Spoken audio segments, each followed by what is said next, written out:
Stop what you are doing and listen. Truly listen.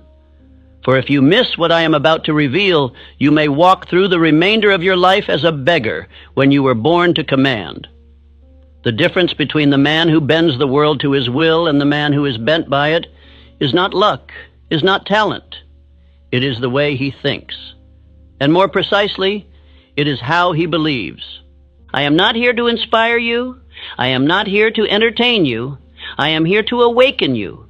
You have within you the power to call forth riches, position, greatness, and command over your conditions. But only if you first seize control over the thing that controls everything else, your mind. This speech will not merely speak to your ears, it will instruct your spirit. If you will allow me to guide you, you shall come to know that the invisible laws that govern success are not hiding from you. They are awaiting your belief, your obedience, your decision. I urge you, do not skip, do not drift, do not wander away. Hear every word, for I have built this speech as I built my life's work, with purpose, with law, with spiritual power. This is not something you listen to once and discard. This is something you return to daily, as you would return to the well of life itself. Listen to this speech not once, but many times, for repetition is the medium by which faith is built. Let these words seep into your subconscious until they no longer feel like mine, but like your own. That is when the world will begin to bend, not to me, but to you. Now steel your mind, for I am about to show you that when you think as if nothing is impossible, when you believe as if the result is already yours, and when you act as if the world must obey, it will. The moment you accept this truth, the laws of success will no longer be hidden. They will be yours to command. Let us begin. Part 1, the hidden power behind your thoughts. If you do not yet possess what you desire, it is because you do not yet believe that you deserve it. The world is not your enemy. It is your mirror. It reflects not your potential, but your dominant belief. If you carry in your mind doubt, hesitation, or fear, the world will return to you conditions shaped by those very states of mind. But if you fill your mind with belief, decision, and purpose, then you will command the world to obey. You are not the victim of circumstance. You are the builder of it. But your tools are invisible, your thoughts, your beliefs, your inner dialogue. A man becomes what he believes, for belief is thought fused with emotion and decision. Dominating thoughts, once mixed with feeling and repeated with conviction, descend into the subconscious mind, and from there they are transformed into reality. That is not philosophy, that is law. There is no magic in this. There is no mystery. The great secret of all successful men is that they chose their thoughts with intention. They backed them with faith, and they held to them with persistence. They did not leave belief to chance. They made belief a discipline. When I tell you that the world bends to the man who acts as if nothing is impossible, I do not mean fantasy. I mean accurate thinking applied to definite purpose through the law of belief. You may work 12 hours a day. You may toil and struggle and sacrifice. But if your thoughts are vague, if your belief is weak, then your results will betray you. For the subconscious does not respond to effort. It responds to conviction. It responds to what you believe is already yours. That is why belief, when backed by definiteness, is more powerful than work alone. Work without belief is wasted energy. Belief without action is mere daydream, but belief fused with decision is power. There is a vast difference between a man who wishes and a man who believes. The one hopes vaguely. The other knows with certainty. The one waits for permission. The other acts without it. The one looks to the world for proof before he commits. The other commits and makes the world yield proof. The world does not reward the man who waits. It rewards the man who declares. Wishing is weakness, but belief supported by decision is irresistible force. And so I give you this truth. I am the master of my belief.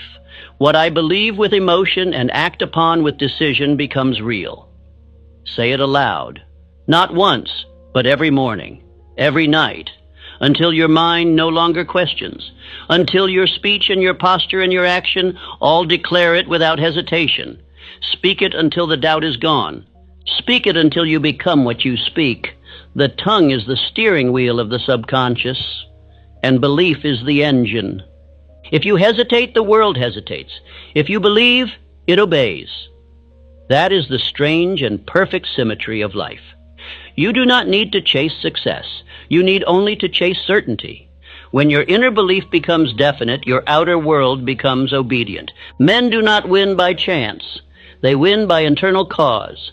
And that cause is always, without exception, a belief they refuse to question. You must now dismantle the resistance within you. Every excuse, every hesitation, every fear that says it may not work for me is a lie you accepted from the world. You were not born with that doubt. It was given to you by voices who gave up on their own power. Now is the hour to reject it. Tear it from your mind as you would tear weeds from your garden. Replace every mental hesitation with this phrase, "It is mine because I have decided." Some will tell you that acting as if is self-deception. They are mistaken. To act as if nothing is impossible is not fantasy. It is spiritual law. The Creator did not give you imagination so you could pretend. He gave you imagination so you could preview the future before it arrives. And belief makes the future arrive. Act as if the wealth is yours, and it will begin to assemble itself. Act as if the position is yours, and your mind will gather the means to achieve it. There is a spiritual principle at work here, one not taught in schools or whispered in the corridors of average thinking. It is this: what you consistently believe and act upon with feeling and definiteness must externalize in the world of form. The world does not resist your belief. It responds to it. It molds itself to your inner commands. You are not waiting for conditions to change. Conditions are waiting for you to believe. And so I say again with solemn intensity, if you change your mind and act as if it were already so, life has no choice but to conform. The laws of success are not delayed by your environment, your education, or your upbringing. They are delayed only by your indecision. If you wish to see change, you must first become it. Speak differently. Walk with conviction. Carry yourself as if you are already what you seek to become. Begin today, not tomorrow, not when you feel ready. Begin now. Write your definite chief aim, state it aloud, say it with power, read it morning and night, back it with feeling. Command your inner world, and your outer world will follow. You are not small. You are not weak. You are a master builder, and your belief is your hammer. Use it. Shape your destiny with it. Declare, I am the man who makes the impossible submit, and act like it. Part 2, the faith that commands circumstances. Faith is not a passive thing. It is not a whisper in the dark or a timid hope. It is the mind's iron declaration that what I see within me shall become what surrounds me. Faith is power. It is fire. It is the force that drives men to move mountains not because they have proof it can be done, but because they have decided it must be done. Faith is the spiritual substance by which every great achievement has ever been built. In Think and Grow Rich, I taught that faith is a state of mind which may be induced by autosuggestion. This is the vital key. Faith is not given to you. You manufacture it by what you speak, what you feel, and what you repeat. Faith is the master chemistry of the mind. It is the elixir that gives life to thought. Without it, your aim is lifeless. With it, your thought becomes a spiritual command. It penetrates all resistance. Let me make this plain. You do not wait for faith to appear. You do not ask the world to give you evidence before you believe. That is not faith. That is indecision masquerading as logic. You decide to believe. You speak it, act upon it, live it, and the feeling will come. And once the feeling comes, it must be held, intensified, and directed toward your definite chief aim. That is how men build empires from nothing. Consider Henry Ford, a man not trained in engineering, not certified by academia, not backed by powerful men. He conceived the idea of the V8 engine and demanded it be built. His own engineers told him it was impossible. He told them, build it anyway. For months they returned with failure. And he said again, produce it. Why? Because he had faith. He saw it first in his mind. He believed it without apology. And the world obeyed his conviction. You must understand, the world bent to Ford because Ford never bent his belief. He did not compromise with doubt. He did not negotiate with logic. He issued a command from within and held to it without retreat. That is faith, not in others, not in systems, but in the power of thought, backed by decision. Ford did not wonder if the engine could be built.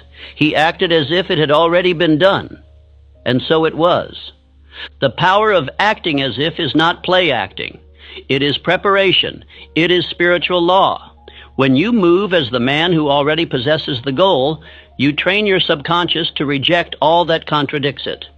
You are not pretending. You are programming. You are forming within your inner world a belief so strong, so consistent, so emotional, that your entire being begins to align with it. This is how you command circumstances. Let no one tell you faith is idle. Faith works harder than fear ever could, but it does not toil in the dark. It moves with vision. Faith sees the invisible. It speaks of the unseen. It walks into tomorrow fully clothed in today's confidence. The man who walks in faith does not require applause, proof, or reassurance. He acts from inner law, and the universe obeys him because he obeys his aim. I walk in faith, speak in faith, act in faith. The invisible shall become visible because I have decided it must. The tragedy of most men is not that they aim too high and miss, but that they never aim at all. They wait for signs, for guarantees, for applause from others before they commit. But the man who possesses faith has already committed internally, and therefore has no need for external consent. He acts with conviction, because he knows the world does not shape belief. Belief shapes the world. I repeat, faith is belief fused with emotion and fixed upon a definite chief aim. It is built by repetition, it is strengthened by decision, and it is proven by the fruits it produces. Show me a man of great faith, and I will show you a man of results. For faith is not invisible to the world. It leaves evidence. It leaves monuments. It leaves wealth. It leaves influence. These are not the source of faith. They are its result. You must now examine yourself. Do you speak your aim with belief, or do you whisper it with hesitation? Do you carry yourself as the man who knows his success is certain, or as one who only wishes it might come true? Remember, your outer world will not exceed your inner confidence. If you doubt, you delay. If you believe, you accelerate. Speak what you intend to receive. Speak it until your voice echoes in the walls of your own subconscious. Faith must also be guarded. It is fragile in the beginning. It must be protected from the criticisms of the faithless, the sarcasm of the mediocre, the doubts of the drifting. You must not share your vision with those who are blind to it. Walk alone if you must, but walk in belief. Speak your affirmations in private if the world mocks them, but speak them. Feel them. Build your castle in thought and hold it there until stone begins to appear in the material world. Let me tell you something sacred. You will never possess what you are afraid to claim. If you fear to speak it, you will never build it. If you hesitate to believe it, you will never achieve it. The rich man once said, "To him that hath, more shall be given." But I say to you, the man who believes he has, even before the proof appears, shall receive that which others said was impossible. Now take up your definite chief aim once more. Read it aloud. Close your eyes and see it. Feel it in your hands. Walk through the corridors of your mind and sit at the table of your vision. Greet your future self. Shake his hand, hear his voice. Act as if it is already done, and it shall be done. Part 3. Nothing is impossible to the mind that believes. There is no such thing as impossible to the mind that believes. Impossibility is not a condition of the world. It is a confession of the man who has given up dominion over his own thoughts. When a man says, "It cannot be done," what he truly means is, "I do not believe I can do it." And because belief is the gatekeeper to action, that man never begins, never builds, never breaks through. He is defeated in the silence of his own thought. The world is not shaped by real limits. It is shaped by the limits that men accept. And these are not laws. They are lies, inherited from the failures of other men who pass their doubts forward as if they were truth. But I say to you, the mind of man, when fixed upon a definite object and backed by faith, must bring forth that which it conceives. For there is no idea that cannot be done. There are only men who doubt it. Understand the power of your own subconscious mind. It has no sense of humor. It does not mock you when you speak of greatness. It does not question whether your goals are too large. It does not evaluate logic. It simply accepts what you give it. If you feed it repetition, backed by emotion, it obeys. Whether that repetition is belief or fear, courage or doubt, wealth or poverty, it accepts, and it begins to create accordingly. Let me give you the story of a man whose belief banished impossibility. Thomas Edison. The man who lit the world did not discover the electric lamp because he was the most educated. He was not the wealthiest. He did not possess a blueprint handed to him by fate. Number. He possessed one thing, and it was enough: a burning desire and an absolute belief that the light existed and must be brought forth. For 10,000 attempts, he met failure, yet he never accepted defeat. Do you understand the gravity of that? 10,000 trials, 10,000 obstacles, and never once did Edison accept the word impossible. He said, "I have not failed. I have found 10,000 ways that will not work." And with each so-called failure, his belief only deepened. He acted as if the light was already his, and so his mind found a way to make it real. This is not luck. This is not fate. This is spiritual law in motion. You may not be an inventor, but the principle is the same. If you hold your aim with the same intensity that Edison held his, and you believe in its arrival before the world sees it, the world will have no choice but to shape itself around your vision. You do not need 10 talents. You need one belief. And that belief, when fused with persistence, will bend the world to your plan. Let this affirmation now become your command. I command the impossible to submit. I speak what is to be, and I act until it is so. Say it with fire. Say it with vision. Say it until your actions become bold, your speech becomes certain, and your eyes begin to look only forward. There is no mountain that can resist the man who refuses to retreat. You must make up your mind that you are done negotiating with impossibility. Now I must warn you, there are thieves of this power. They do not wear masks. They do not break into your home. They break into your thoughts.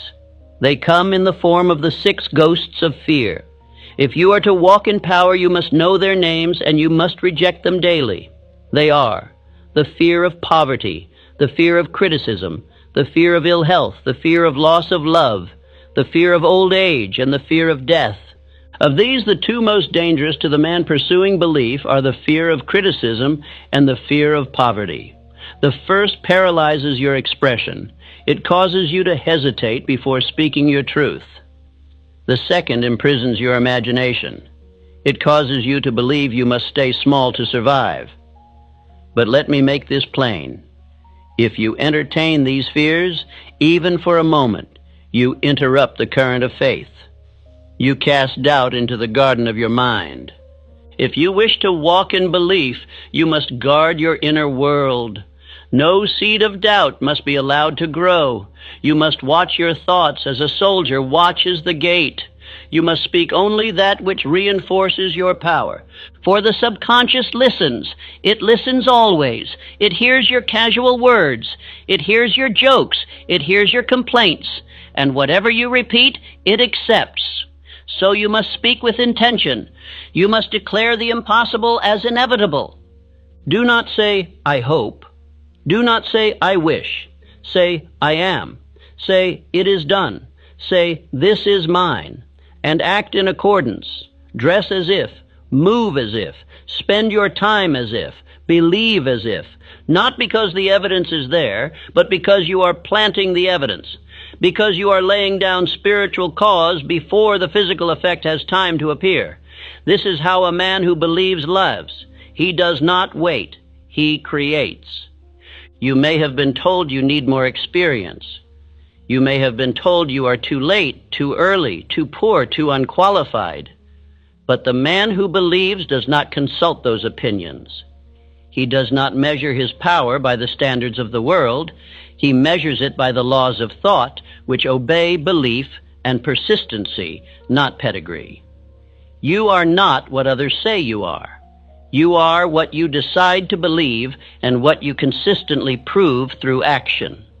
Remember, failure is not final unless you believe it is real.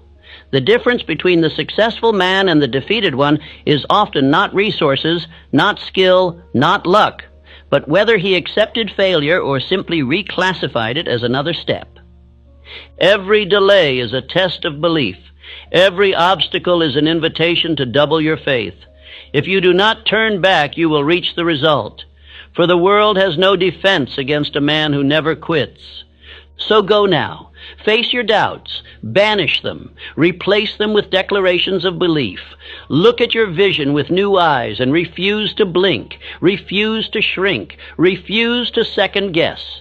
Say aloud, nothing is impossible to me, for I believe without retreat, and I act without fear, and act now. Part 4, the mental ritual that changes reality. You do not attract what you want. You attract what you are prepared to receive. And preparation does not begin in your environment. It begins in your thoughts. The man who waits for circumstances to change before he changes his behavior will always be waiting. But the man who changes himself first, who acts as if the future has already arrived, commands conditions to obey his example. This is the principle. Act as if it were already done, and it shall be. You must conduct yourself in thought, speech, and movement, like the man who already possesses the result. This is not deception. This is creation. Every man who ever achieved greatness walked before the world noticed him, thinking, believing, speaking, as if his name was already carved into history. It was not the world that crowned him. It was his conviction that demanded the crown. The mind is a creature of habit, and the subconscious mind, being without will of its own, follows the habits you assign to it. If you act as the poor man, it will deliver you poverty. If you act as the victim, it will create more injustice to support that identity. But if you act as the leader, the producer, the master of your fate, then your subconscious will begin to attract the ideas, the people, and the circumstances that match that image. And so I say to you, write your definite chief aim. Write it as if it is already complete. Do not say, I hope to become. Say, I am. Do not write, I wish to have. Write, I now possess. Make your words bold, definite, unshakable. Then take that statement and read it aloud twice each day, once in the morning, once in the evening. Read it with emotion, read it with vision, read it until you believe it, and then read it more. You must see yourself already in possession of the result. That vision must live in your imagination. Not once, not when you feel inspired, but as a daily mental ritual. This is the act of training your subconscious to accept a new identity. Your old self, the one filled with doubt and delay, must be evicted. And your new self, the one who commands the impossible, must be invited in with every repetition of belief. Now understand, this ritual is not merely about reading words. It is about becoming the man described in those words. You must walk into your day as that man. You must speak to others with his posture. You must carry his tone, his rhythm, his spirit. When you speak of your aim, do so as if you are unveiling it. not requesting permission for it to exist. Act as if the ink on your destiny has already dried. Let me give you a living example. Andrew Carnegie. He did not build steel by force. He built it by belief. He did not wait for others to prove themselves before treating them as leaders. He treated every associate as if they were already great men. And by doing so, they rose to match the image he held of them. This is the silent law. When you act as if something is true long enough, it must become true. The ritual of morning and evening suggestion is no idle superstition. It is the furnace in which identity is reforged. If you rise each morning and immediately read your aim aloud with clarity and feeling, you set the tone for your day. If you speak it each night before retiring, you hand your subconscious a command to work upon while you sleep. Over time, this rhythm becomes your inner music, and it will override all previous noise. Now let us make this declaration. I conduct myself in thought, speech, and action as if I already possess the result I seek. Say it with finality. Do not whisper it. Own it. For what you declare repeatedly becomes law in the land of the subconscious. And once that law is written, the machinery of your mind begins to move in its service. Ideas emerge, energy increases, coincidences appear. Why? Because you have changed your vibration of identity. And let me be clear, this transformation does not require the approval of others. You do not need applause to act as if you are powerful. You do not need titles to behave with authority. You do not need wealth to speak like a builder of fortunes. These things come after the behavior, not before. Your actions must lead. Your emotions must follow. And the world must then respond. Let us speak of behavior. The man who acts as if he is defeated carries slouched shoulders, avoids eye contact, speaks in uncertain tones, and hides from challenge. The man who acts as if he is victorious stands tall, meets eyes directly, speaks with calm command, and walks toward the struggle with eagerness. These are not random traits. They are reflections of belief. You must choose which version of yourself you will breathe into being. But what if doubt remains? What if fear clings? Then act anyway. For action, repeated, will strangle doubt. There is no greater antidote to uncertainty than motion. You cannot wait to feel confident before you behave with conviction. That is not how transformation works. You must earn confidence through performance. Each time you act in faith, your mind collects evidence that you are who you say you are. And soon, a shift will occur. A new identity will emerge. One that no longer plays small. One that no longer hides behind past mistakes. One that no longer fears the opinions of the world. You will begin to carry your purpose with dignity. You will speak with the authority of belief. And the world will begin to treat you differently, not because it changed, but because you did. You are not here to impress others. You are here to express the full potential of the man within, and that man is waiting. He does not require more information. He requires repetition. He requires discipline. He requires a ritual of thought, of speech, of posture. And through that ritual, he will rise. Now I say again, write your aim. Speak it aloud, twice daily, with emotion, with vision, with certainty. Act as if it is already yours. Conduct yourself in the image of the man who has already received it. This is not fiction. This is the formula. Thousands have used it. You shall now be counted among them. Part 5. What the subconscious obeys. There is but one thing over which you have absolute control, and that is your own mind. This truth is the cornerstone of all achievement. You may not control others. You may not control the tides of the economy or the decisions of men, but you control your thoughts, and by mastering that internal dominion, you come to influence all that is external. All else in your life will follow the pattern of your belief. Your subconscious mind is the silent builder of your circumstances. It is the unseen hand shaping your conditions, but it is not creative on its own. It must be directed. It does not originate thought, it receives it. It does not distinguish between truth and falsehood, wealth or poverty, victory or defeat. It acts upon whatever you impress upon it through repetition and emotional intensity. What you plant, it must grow. Think now of your subconscious as a fertile field. If you plant thorns, doubt, fear, limitation, those shall take root and overrun the garden. But if you plant strength, purpose, belief, and clarity, and water them daily with conviction, then abundance shall rise. The field does not argue. It does not discriminate. It obeys. Your job is not to beg the soil to grow. Your job is to sow deliberately and to weed out the seeds of confusion. The subconscious responds best to commands spoken aloud, repeated daily, and backed with definite emotion. This is why I have insisted upon writing your definite chief aim and reading it twice daily.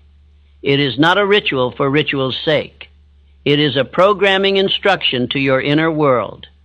The mind, once charged with definite thought, begins to seek every opportunity, connection, and circumstance that aligns with that command.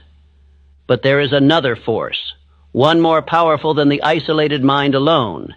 It is the master mind. When two or more minds are brought together in harmony, fixed upon a common objective, a third mind, a greater mind, is formed. This is not philosophy. This is principle. The minds of great men are made greater through association with other minds that share their belief, their clarity, their burning desire. Let me tell you the story of Charles M. Schwab, one of the brightest examples of applied belief through the mastermind principle. He was not born wealthy. He did not inherit power, but he carried within him a belief that he could rise. He aligned himself with Andrew Carnegie, who recognized not merely Schwab's talent, but his spirit, his definiteness. Schwab acted and believed as if he already could lead men, and soon he did. Carnegie placed him in charge of the greatest steel operation in the nation, not because of his years, not because of credentials, but because he had the spirit of command, forged in belief. Schwab's mind, joined with Carnegie's, produced plans, strategies, and ideas neither could have conceived alone. The power of the mastermind was the furnace, and faith was the fuel. Together they built an empire of steel. Now listen carefully. Your subconscious mind will mirror the dominant belief of those you associate with most often. If you keep company with doubters, their doubt will poison your subconscious. If you walk with critics, their negativity will cloud your inner vision. But if you form a mastermind alliance with those who believe, those who affirm, those who pursue with purpose, then your belief will multiply. You must therefore choose your influences as a king chooses his counsel. Let no man or woman into your inner circle who does not support your vision. Let no conversation enter your ears that weakens your conviction. Let no habitual voice dwell near your subconscious if it does not speak of growth, power, and purpose. You are the gatekeeper. You must guard your mind as the treasury of your destiny. Repeat this affirmation aloud. My subconscious receives only commands of power, purpose, and triumph. It obeys my dominant desire. Say it in the morning. Say it in the evening. Say it when doubt knocks, and when delay tempts you to slow down. Your subconscious listens, it always listens, and the voice it hears the most, it obeys the fastest. Now let us make this practical. If you do not yet have a mastermind alliance, form one. Find one man, one woman who believes as you do. Meet regularly. Speak only of victory. Review your aims. Share your affirmations. Eliminate idle speech, weak talk, and fear-driven thoughts. Let your meetings be focused, definite, and high-minded. For in such alliance, you do not merely increase your intellect, you multiply your influence. And if you cannot find such men or women, then walk with the minds of those who left their thoughts in books. Read the words of great builders, bold leaders, visionaries. Let their ideas become your silent counsel until you stand strong enough to gather the living around you. You are never alone if you walk with powerful thought. Remember this law. The subconscious mind does not create, it responds. And when multiple minds are fixed on a common definite aim, they generate a current of belief too strong for any barrier to resist. If your aim is strong, your faith fixed, your alliance harmonious, then the world must yield. You must now cleanse your inner world of contradiction. There must be no division between your desire and your conversation, no gap between your goal and your posture. The subconscious cannot carry out double-mindedness. It will delay when it senses doubt. It will hesitate when you hesitate. So speak only with clarity. Think only with purpose. Surround yourself only with minds that feed your conviction. In the final analysis, success is not a question of environment or opportunity. It is a question of who controls your mind. The man who claims dominion over thought commands life. And the man who allows his mind to drift with the opinions of others will be forever lost in their mediocrity. So take up your aim. Repeat it aloud. Let your voice stir the depths of your subconscious. Align yourself with those who reinforce your belief. And know this above all. Your world will become what your inner alliance insists upon. Part 6. The Destroyer of Doubt. Indecision is the seedbed of failure. It is the breeding ground of fear, hesitation, and drift. Where there is no decision, there is no direction. And where there is no direction, there can be no victory. A man who cannot decide will forever bow to the man who can. For life favors the bold, not the reckless, but the definite. And decision is the first act of the definite man. Doubt has no power until you feed it. And the food it thrives upon is indecision. The moment you delay, you have already begun to retreat. You may dress your delay in careful language, call it prudence, wisdom, caution, but the subconscious knows. It feels your hesitation and mirrors it. The longer you stall, the deeper the roots of fear grow. The world waits for no man. It responds to decision and recoils from confusion. Faith cannot operate in a house divided. You cannot claim to believe in your purpose while postponing your commitment to it. The man who says, I am waiting for a sign, will never act. The man who says, I must think about it, is already being ruled by fear. Decision is not born of perfect clarity. It is born of inner authority.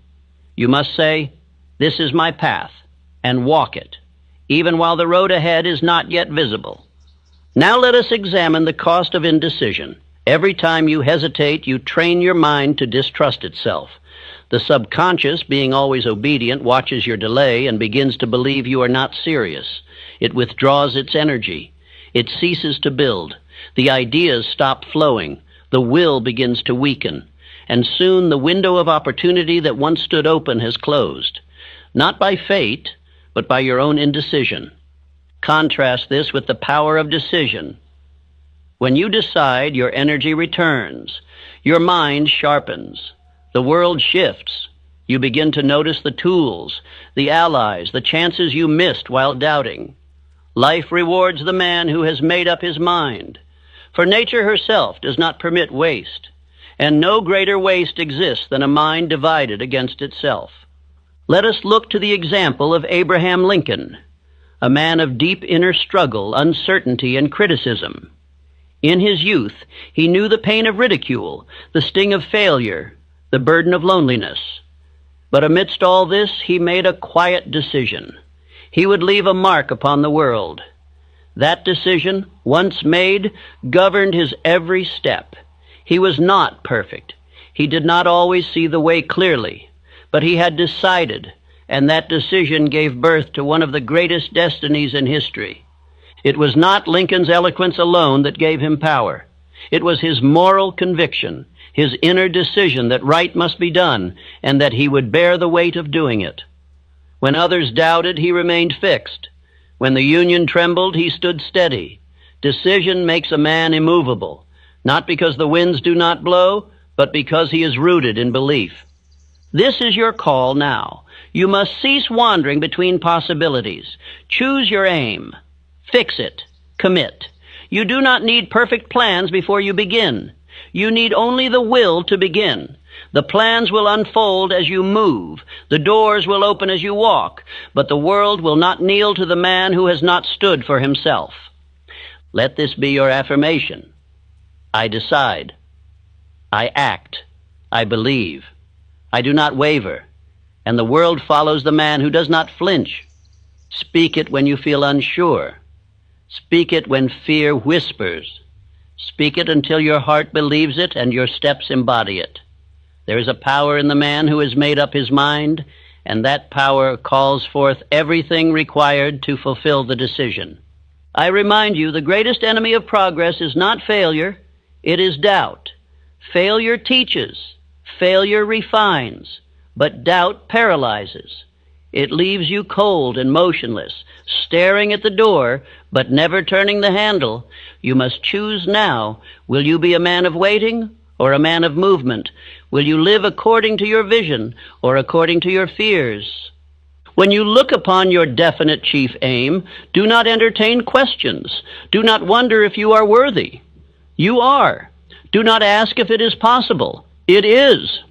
The only question that matters is, will you decide to pursue it with everything you have? That is all.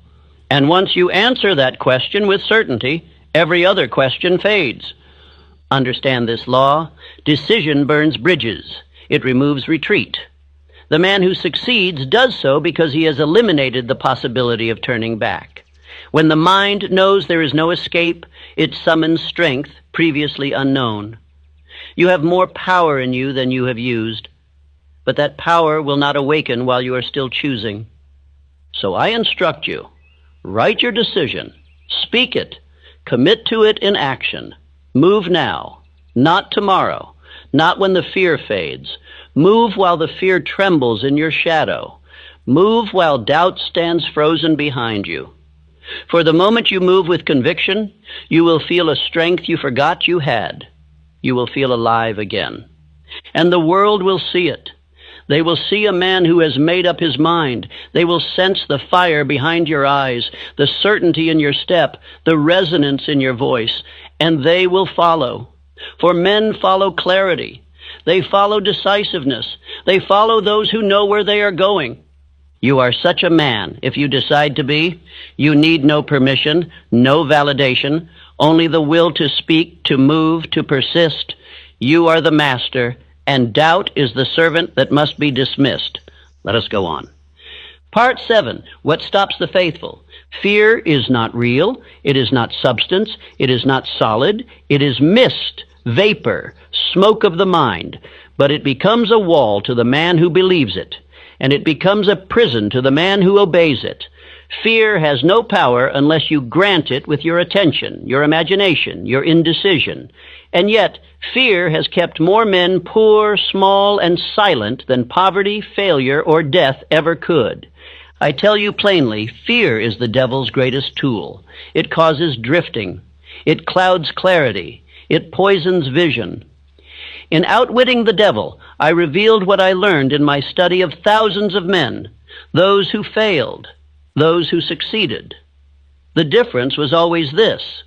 The successful man learned to think and act in spite of fear, while the unsuccessful man waited for fear to vanish before he moved. And fear does not vanish. It must be defied. There are 6 ghosts of fear, and if you do not name them, they shall live in you without your knowledge. First, the fear of poverty. Second, the fear of criticism. Third, the fear of ill health.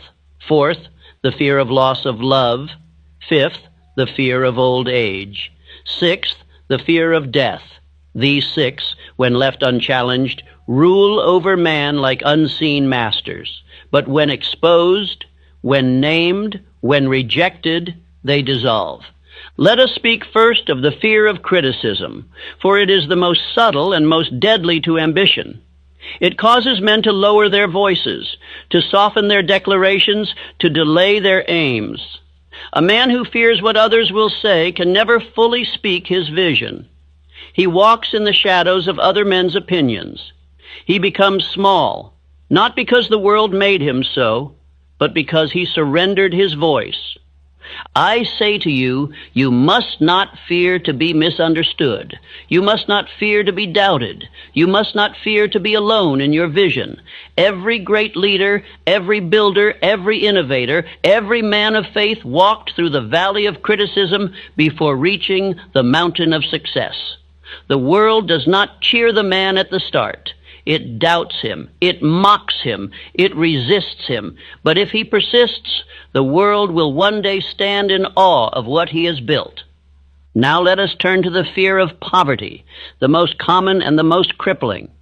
This fear paralyzes initiative. It whispers, "What if you fail?" It tells the man to play it safe, to wait, to preserve instead of pursue. But wealth does not come to the cautious. It comes to the bold. The man who fears poverty shall always serve the man who fears nothing. For faith and fear do not dwell in the same house. Let us look to the example of John D. Rockefeller. He was not born into riches. He was born into hardship, uncertainty, and struggle. But he decided early that he would master his world. He was called reckless, dangerous, mad. He invested when others retreated. He bought when others sold. He moved forward when others froze. He did not fear loss because he believed in gain. And the world, once confused by his conviction, came to admire it. You must train yourself to move in the face of fear. You must feel it rise and act anyway. You must hear its voice and speak louder. Fear is not your master unless you kneel to it. But when you stand, when you move, when you refuse to bow, fear has no choice but to flee. It cannot hold its ground against faith in motion. Action is the fire that burns fear away. Let us now make this declaration together. I do not shrink. I do not stall. I am immune to fear, for I am acting under a definite chief aim. Say it with your chest lifted. Say it while your hands tremble. Say it until they no longer do. Courage is not the absence of fear. It is the decision to advance while afraid. And each time you do, you become more powerful than you were the day before. You must also be ruthless with the voices you permit into your life. Fear is contagious. It spreads from man to man like disease. If you walk with cowards, you will begin to speak their language. If you confide in doubters, you will begin to hear their warnings in your own mind. But if you surround yourself with the brave, with the builders, with those who believe, then fear will have no air in which to breathe. There will come moments, nights, mornings, long hours, when fear will attempt to return. It will whisper of failure, shame, or rejection. In those moments, you must respond not with silence, but with affirmation. Speak aloud your aim. Recall your victories. Act with small steps if you must, but act. Do not sit still, for fear thrives in stillness, but it flees from motion. You must now decide who rules your house, the voice of fear or the voice of faith. You cannot serve both. One must be exiled. One must be dethroned. And this is done not once, but daily. Every day is a battlefield, every thought a weapon. And if you do not command your mind, something else will. Do not let fear rob you of your inheritance. You were born with the power to believe. You were born with the ability to decide. You were born with the right to act. These are divine gifts. Use them. And when fear returns, remind it. I have chosen to walk in faith. I have chosen to move forward. I have chosen to live by purpose, not by panic. You are not alone in this. Every man who ever triumphed stood in your place. They all felt the cold breath of fear, but they walked anyway. They believed anyway. And by doing so, they became the giants of their time. You are not different. You are not smaller. You are simply waiting for your own command. Give it now. Declare, I walk in power. I walk in clarity. I walk through fear and leave it behind me. And begin again. Begin strong. Begin without apology. Begin with decision. Let us proceed. Part 8. Speak and walk as the person you demand to become. Your thoughts are commands. Your words are blueprints. Your movements are decrees. Every act of speech, posture, and action sends a signal, not only to the world, but to your own subconscious, affirming who you are becoming. And that identity, once planted, must bear fruit. The world does not respond to what you want. It responds to who you are being. So I ask you now, who are you commanding yourself to become? If you still speak as the man who doubts, the man who delays, the man who waits for permission, then no matter what goals you write, your life will mirror that identity. But if you now speak with certainty, walk with authority, and carry the bearing of one who already possesses the outcome, then life begins to conform to the shape of your belief. Identity is not discovered. It is declared and repeated into existence. Every morning you rise, you are given the opportunity to assume the role, not the role of who you were yesterday, but the role of who you are deciding to be. You must now speak only the language of the man who has achieved. You must move like him, think like him, rise like him, and work like him. The inner becomes the outer. The imagined becomes the manifested. The assumed becomes the actual. There is a law for this. I called it cosmic habit force. It is the unseen power that takes repeated thoughts and actions and molds them into habits, into destiny. The man who acts as if he is powerful, even when he is uncertain, begins to become powerful. Not because he fakes strength, but because he practices it into permanence. This law does not discriminate. It works for weakness or for strength. Your rituals decide which. This is why you must no longer wait for circumstances to confirm your identity. You must lead them. Speak not as a man who is trying. Speak as a man who has arrived. Do not say, I will become. Say, I am. Do not ask for permission. Give yourself the order. For your subconscious does not question. It obeys. And when you begin to speak, walk, and move as your future self, your mind cannot distinguish the difference, so it builds accordingly. Let me show you an example of this principle in action. Woodrow Wilson, a man once hidden in the shadows of academia, unknown to the world stage. But within him burned a vision, not of who he was, but of who he must become. He began to act, to speak, and to lead as though he were destined for the highest post in the land. And though he began in obscurity, his identity governed his journey. He became president not because he was chosen, but because he chose himself first. This is your great lesson. The world believes in the man who first believes in himself. When you carry yourself with the gravity of purpose, the steadiness of decision, and the bearing of certainty, others will begin to adjust to your presence. Doors will open. Eyes will turn. Opportunities will appear. But these are not causes, they are effects. The cause is always identity. The cause is always belief acted upon. So I say to you now, write your identity. As you would write your chief aim, write the traits, the conduct, the spirit of the man you are becoming.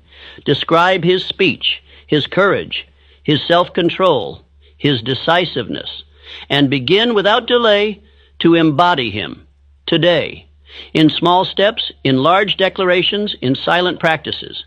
And let that new version of you become so familiar that the old self fades into history. Repeat this final affirmation. I am what I have decided to become. I act as if nothing is impossible, because nothing is when I believe. Say it until your voice carries it with ease. Say it until your shoulders rise with strength. Say it until your habits begin to match your words. For the world will not believe it until you do. But once you do, there is no force that can deny you. You are not what others think you are. You are not your past failures. You are not your doubts. You are not your setbacks. You are a being of thought, faith, and will. You are capable of transforming your world by transforming your identity. And you do so not by waiting, but by deciding, by repeating, by acting every hour, every day. The voice you now use must be firm. The steps you now take must be certain. The choices you now make must be final. For the law does not respond to wishful men. It responds to those who walk in belief. If you would be followed, lead. If you would receive, give. If you would become, declare it, and move. There is no future reward without present identity. There is no crown without bearing the weight first in silence. But once you do, the shift begins. You will speak, and others will listen. You will act, and results will follow. You will command, and life will respond. Not because it is owed to you, but because you earned it in thought, word, and action. And so we close with power. Begin this very day. Assume the identity. Read your aim. Speak your affirmations. Act without doubt. Reject fear. Step into the role, and never again remove the crown from your head. This world will bend, not to the loudest, not to the richest, not to the fastest, but to the most believing. Let that be you. Let that be the man you are, now and forever.